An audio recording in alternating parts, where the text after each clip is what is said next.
Вот міне кеше осы жерден спортивка алғанбыз. Прямо жақсы спортивкалар.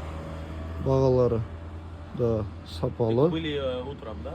Да, мы вчера у вас утром были. Кеше спортивка алғанбыз осы жерден. Спортивканың бағасы екі спортивка өздерінің жаңағы местный производство костюмдары екі адамға $20 шамасында шығады. Жақсы, в принципе, нормальный бағалары.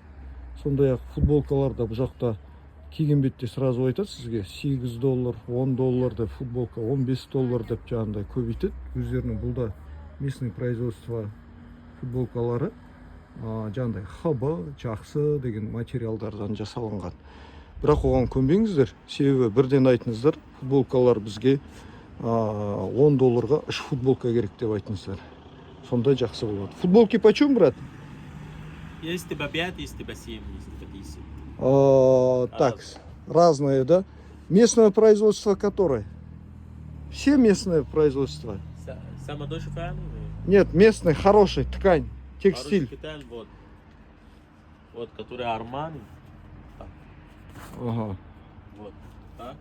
Это хороший ткань. Все, понял, брат. Так, это дольше фиан. Вот, Блюха ткань. жақсы тканьдары барлығы бар осы жерде. Сондықтан сауда жасағанда тоже абай болыңыздар. Бұл кісілер өте жоғары суммадан бастайды саудада. Саудаласа беріңіздер көбірек.